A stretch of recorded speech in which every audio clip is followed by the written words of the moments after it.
I'm making this video for Mom, and it's just a candid video. Mom, you want to take a picture off of Facebook. If you're on just somebody's feed, like my feed here, and you right click, you're going to have a menu pop up like this. And you can't see it in this view, but there's a save image as. So there's sometimes you can and sometimes you can't. In order to get the image, in order to save it, click on the image itself, and it's going to blow up like this. Now right click over top of the picture and see where it says save image as. This is whenever you'll get that menu item.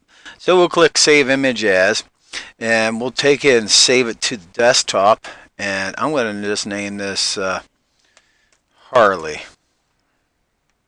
So go up here, see where it's highlighted. I got to make sure that I'm right here, Harley, and we'll call him leader because he just made leader, and just go like that. Alright, now if I go to my desktop now, you can see right here I have Harley leader. And if I double click that, I can see the image. It blows up. I just downloaded that off of Facebook. Now let's say that I wanted to make a folder on my desktop to put everything that I have of Harley's in there. So what I would do, I wouldn't go over top of a folder and right click. If I went over top of a folder and right click, I wouldn't get the right menu item. So it matters where you place this mouse. So I'm going to go over somewhere here in a blank spot. I'm going to right click, and you can see where it says create new folder. So I'll just hit create new folder, and right over here where it says untitled folder, that's where it's prompting me to name this new folder.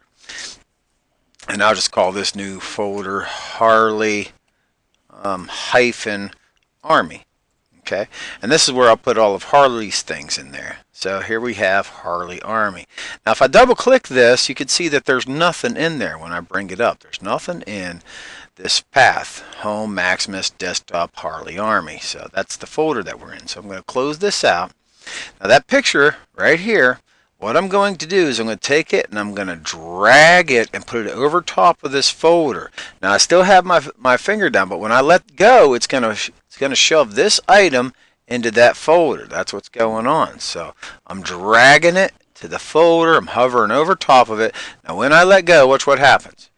See, it disappears. But it didn't really disappear. It put that image in this folder. And by checking that, we'll double click, open that up, and voila, we see the picture in there. Now the other thing that we can do, I got another folder here. It's called Harley Stuff.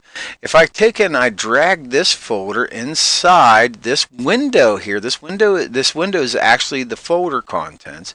I could drag that in there, and you can see now I have a folder and a file inside the Harley Army folder. Okay, and now the Harley Stuff that I had there, it's no longer there. But if I pull this, I could take this out, drop it right back on the desktop, and there it is on the desktop. Took it out of there. So I could drag it and drop that way, or I can just pull this folder, hover over top of this folder, and drag it in there just like that. And if I double click Harley Army, you see I have his folder in there again. Okay, so once again I'll pull it out, and I'll close this out. You can see I got Harley Army and Harley Stuff right here. So basically I'm going to get rid of Harley Army because I already got a folder named Harley Stuff. But this is just to show you how to drag and drop your files on your desktop there. And that even includes whenever you have a flash drive. You can see I have a flash drive plugged into my computer right here. I could take these things and drag them and put them in a folder on my desktop. Okay, so I have intelligent.odt. Now if I open up Harley's folder, you can see that it's copied inside there. Alright, so it's pretty simple. You just drag, hover over where you want it to be, and then let go. And then the other thing that you could do is you can drag and pull inside a folder that you already have open, and then drop it in there, and you'll see that it gets dropped in there as well. Alright, I hope I was able to make this clear enough for you. And that's how you get stuff off of the internet and save it, and that's how you make things happen on the desktop. Love you, Mom. Bye.